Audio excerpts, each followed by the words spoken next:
Yo, what's good everybody, it's your boy Malcolm and I'm back for another video, and in today's video we are going to be talking about Tower of God Season 2 Episode 12, and I'm gonna be honest, this might have been the best episode of the season. As we know, this season has been very good story-wise, but very shaky when it comes down to the actual production and animation. I feel like this episode gave us a ton of story, it really gave us everything we needed, and the animation was cool. It wasn't perfect, it wasn't what we expected from Season 1, but it's still good enough on this episode. Honestly, I'm giving this episode a 10 out of 10, and that's not even any bias. Y'all know last week I gave it a 10 out of 10 with some bias in it. This episode, no bias, is just a full 10 out of 10. But before we talk about the actual episode, make sure you guys like, share, comment, subscribe, and hit that noti bell. A lot of you guys watch my Tower of God videos every single week but aren't subscribed. Just hit the subscribe button so you know when the next video is coming. And if you're looking for more nerd content from me, you can check out my podcast, The Storm Podcast, where me and the bros talk about everything nerdy for about 2 hours every single week.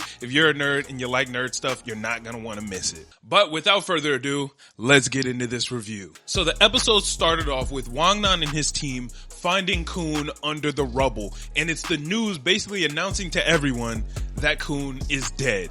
One of the things that got me really excited is we got to see the old team as they found out that KHUN was dead. We see Hats, Shibisu, Anak, and Endorsi all sitting around with two new characters that we haven't seen before that got added to the group. And at first, the look on Shibisu's face looked really sad and depressed that KHUN was gone. But then it looked like he kind of locked in and was like, nah, bruh, my boy ain't dead. And Parakeet believed that he was dead, but we'll talk about that a little bit. But it seemed like the rest of the team really didn't believe it because they know KHUN. They know KHUN's resilient. They know KHUN is a schemer, so he definitely has a plan and they're rocking out with it. And then Parakeet runs out to go tell Rock that KHUN is dead. And Rock is like, come on, dog. You know he's a scammer, bro. There's no way he's dead. And he gets up and he goes to walk away. And Parakeet was like, hey, dog, where you going? He's like, bro, I'm gonna go find the scamming turtles. Now, I don't know if y'all are paying attention, but he said that with a plural. So not only does he not believe that KHUN just died, he also doesn't believe BAMS is dead either. Rock really do believe in his dogs. So then we cut to like the floating rock golem where BAMS, Novik, Ron, and everybody else is at the moment. And basically it's a conversation between Novik and the bunny girl. And he's like, yo, why are you doing this? This shit doesn't even make sense. And she explains that they're after publicity. BAMS is a new Slayer candidate and he's going to be a Slayer, and her whole goal in this is to basically create a story that's fitting enough for his own legend. She said in the last episode that BAMS at this point is her god and she'll do anything for him. And I guess her way of repaying him and kind of her role in all this is just to make this huge grandiose story so everybody knows about the legend of Ju Grace Viole, the Slayer. And what better way to do that than to kill a child of one of the 10 great families, KHUN. Not only is he a child of one of the 10 great families, but he's also hailed as one of the best E-rank regulars in the tower. A lot of people know about the famous KHUN, not just from his name, but from the deeds that he's done. He's climbing the tower extremely fast. He's extremely cunning. He has a great team. We all know what KHUN is capable of. So being able to kill a famous regular like that is only going to grow his legend more. Little does she know it's actually going to backfire because KHUN isn't dead. So when he pops back up, everybody's going to be like, yo, that Viole dude is actually kind of whack. He couldn't even kill KHUN, but she don't know that. And then she explains the second part of her plan, which is to create a new team for BAMS in order to beat the workshop battle and take out all the other E-rank regulars and basically prove that they're the strongest ones around. To which Ron says, yo, dog, if you think you the strongest regular, you're tripping. Because as long as I'm standing here, that's not happening. I'm going to kill you right where you stand. And right as Ron and Kasano are getting ready to get it popping again, go right back into battle, BAMS steps in and is like, yo, we're putting a halt to this right now. And he sends a message over to the bunny girl basically saying, yo, stop this. I don't want to fight them. Now, I know a lot of you guys might be a little confused here because this was introduced way back in season 1, but BAMS actually isn't able to communicate with the other people in the tower. A lot of people in the tower speak a lot of different languages, so what the pocket does is actually translate. So because BAMS lost his pocket, he now doesn't have a way to actually communicate with anybody, and that's why he's using the lighthouse to type messages over to the bunny girl and to Ron, because he can't just say it. I mean, I guess realistically he could say it, but nobody everybody would understand. But then he says to the bunny girl that he's not trying to keep fighting with them. He doesn't want beef. He doesn't want no issues. Just let them join and everything will be cool. To which she's basically like, fuck that. And he says that is a direct order. And she gotta listen to him. She said that he is now her guy. So whatever he says goes. So she invites them over onto the team and they're hesitant because they're like, why the fuck would we ever want to do that? But once again, BAMS steps in, sends a message over to Ron and is like, yo, rock out with us or I could just kill you right here. I promise y'all, I'm not your enemy. I'm really on y'all team. Ron believes it because he saw BAM try to save KHUN. He saw how distraught BAM was about the whole situation, and it really wouldn't make sense for him to actually try to create a truce to work together with them. So Ron is like, you know what? We'll rock out with it. I genuinely don't believe that this Violet guy is our enemy. Now, from the start up until this point, this episode was good. It was cool and I was rocking with it. But right here is where the episode starts banging. This is when the episode becomes a 10 out of 10 because now Wangnan and friends have picked up KHUN and brought him back to their hideout on the 28th floor. And KHUN wakes up and is instantly on go mode. He puts scissors up to Wangnan's neck. He says, yo, where am I? Why are y'all helping me? And what the fuck is going on? Now, normally you would think, clearly you just woke up in a place where you've been healed. You seem like you're being taken pretty good care of. Why are you tweaking?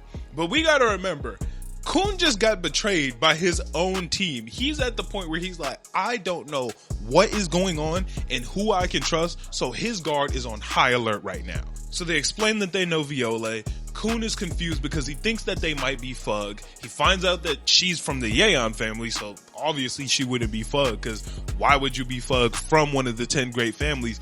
But then again, shit, anybody can be Fug. Like, them Fug dudes are deep. But he asks who else is there and says, yo, we're gonna have a meeting with everybody. And as he's examining the team, he's like, these people definitely do not look like Fug members. And he's like, what the fuck is going on here?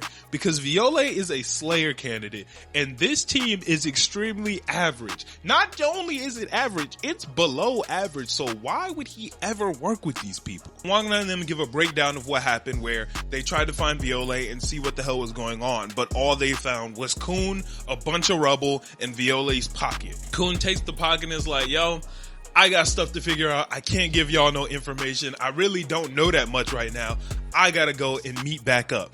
To where Craptor is like, yo, we're going with you. Violet is our team member. His life is at stake here. Take us with you. We're doing this shit together. KHUN agrees to take them. And as he's heading off, we see a really important scene of KHUN saying, don't do it. Don't let your guard down. And even though it was short and seems kind of unimportant, I think this is a really important moment because it's showing a couple different things here. One, it reminds us that KHUN just got betrayed by some of his closest allies. Apple and Michael just absolutely snaked him and fucked up his whole mission. He lost Ron, he lost Novik because of it, and everything is now in complete shambles. It also shows that in such a short amount of time, he's already starting to trust and even kind of like Wangnan and his team because he's reminding himself not to let his guard down because to a certain extent, he feels kind of safe with them. He feels like these are good people and there's a reason why he should trust them and work with them. But as if he didn't already have really bad trust issues, he has even worse trust issues now. And he's like, yo, I can't let my guard down. I gotta stay on high alert because I never know when these people might finesse me. They might be Fug. They might be Slayers. He doesn't know what the fuck is going on. So he does have to stay locked in. So they get to KHUN's base. And as they're walking in, a Crafter is like, yo, I did some research on you. And I found out that you're KHUN of the 10 families. And he basically says, Violet is a Slayer candidate and you're a member of the 10 great families. How does that relationship even work out? How do y'all have a friendship built off of that? To which KHUN completely ignores and tells him that, yo, Violet's cool. You don't gotta worry. I saw him get away. And now they walk into the base to find an absolute horror scene. It is fucked up in here. The bird dude is completely out cold and Don is sitting in a pool of blood where we think he's dead. But then they check and we find out that even after all the shit that went down last episode, Don isn't dead. He's still alive. And as they're going to take him over to the hospital, KHUN looks and he sees the blood dripping down his legs. And at that moment, I instantly figured out what the fuck was going on here. and just how evil Rachel truly is. And that shit is so fucked up, but we're gonna talk about Rachel a little bit later because this shit is, oh my God, I hate Rachel so much. So KHUN goes outside to organize his thoughts, and he's basically going through all the information he has, and he realizes that the pocket that they found, Viole's pocket, is the same pocket that Yuri gave to BAMS way back in the day. So he just has more and more evidence that this is BAMS. Even though KHUN is an extremely logical guy, and all the evidence is showing that this is actually BAMS and BAMS is alive, he just can't put those pieces together. He almost doesn't want to believe it because he's like, why would BAMS do this? This is so outside of BAMS' character. He wouldn't join Fug, so this just can't be BAMS, even though he knows it to be true. He believes in his friend so much that he's just ignoring the complete evidence that's right there because he just knows that that doesn't make any sense. And this scene was kind of pissing me off a little bit because this entire time, KHUN never told Wangnan what his actual name was. And if he would have did that, then Wangnan would have just been able to explain the whole situation. Because Wangnan knows about BAMS' true identity. Wangnan knows who KHUN is. Wangnan knows that Fug is puppeteering this whole thing.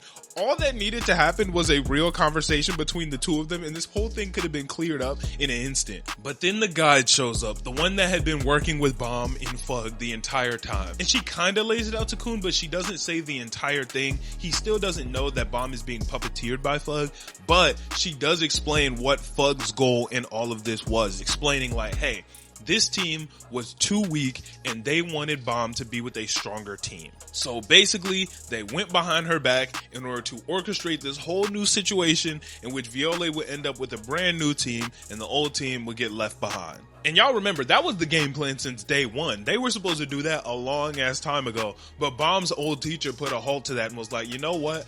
I'm gonna rock out with him. I want to give him a certain level of freedom, so I'm gonna let him pick his team. But it seems like the Fug higher-ups just couldn't take it anymore and had to make this whole new plan. And basically what the Fug higher-ups came up with is, during the workshop battle, we're gonna have BAMS' new team and BAMS' old team both fight in it. Whichever one wins is the team that he's gonna go on. That's gonna prove which team is stronger. She says, KHUN, I know that you're one of the best E-rank regulars that we have. If you join this team, you can lead them to victory, and then BAMS can join that team as well. And then Don wakes up and we hear a little bit more about the whole Rachel situation. And Don explains like, yo, you gotta take me to the workshop battle. I gotta have this opportunity to prove to myself that I'm not the same dude that I was before. Before he joined the team, he was on a different team and he basically fled and left everybody and was ashamed of his speed, ashamed of his legs, and he didn't fuck with it anymore. Rachel took his legs, which were everything to him, away, and she wanted him to just wallow and be sad and be fucked up, but he's not gonna let that go. And now we gonna take a second to talk a little bit about Rachel. See, this new episode of Tower of God reminded me something that I had forgotten about Rachel. Last episode, where we saw Rachel stab Don and apparently kill him, all I felt was so much hate for Rachel. I hated her so much because Rachel is pure evil. At her core is just evilness. That's how I felt last week. But this week, when I saw she just stabbed up his legs and left him alive, I remembered something very, very important about Rachel. Now, she is evil and she is an absolutely horrible human being, but at her core isn't just evil, it's jealousy. And that is the worst thing of all. She didn't just kill Don. Killing Don would have been too easy. She wanted to take away the thing that he had that she didn't, and that was his super speed. She wanted him to suffer and have to deal with that pain of every day knowing that he used to be this great speedster and now he's nothing like she is. Because her jealousy was the whole reason she pushed BAMS off in the first place. BAMS wasn't a regular. BAMS was the main character of the story and she just couldn't handle not being that person, so she pushed him off the tower. And it was the same shit with Don, and I just know it's gonna keep getting worse and worse and worse until someone eventually, please, smokes Rachel. It's like every time they put her on the screen, she just gets worse and worse and worse. And I'm gonna be honest, it is good writing because the way that I hate Rachel is different than the way I hate any other character. I feel like the writing is so smart because Rachel justifies her actions to herself, but the author never tries to justify her actions to the viewers, which then gives the author the ability to just write her as evil and fucked up as he possibly wants her to be and doesn't even need to justify it. And I feel like that's the reason why I hate Rachel more than any other anime character, is because there's no justification in the things that she does. She is just straight up pure evilness. But basically, after hearing that story from Don, KHUN gets a little extra inspired and is like, you know what? We're going to enter the workshop battle. This team is going to get in the workshop battle, do what we got to do, and pull out a dub so that way Viola can rock out with this team. Look, I don't give a fuck what anybody tells you. This was the greatest episode of Tower of God that we've had. Season 1 was fantastic. Season 1, episode 12 and season 1, episode 13, some of the best episodes I've seen.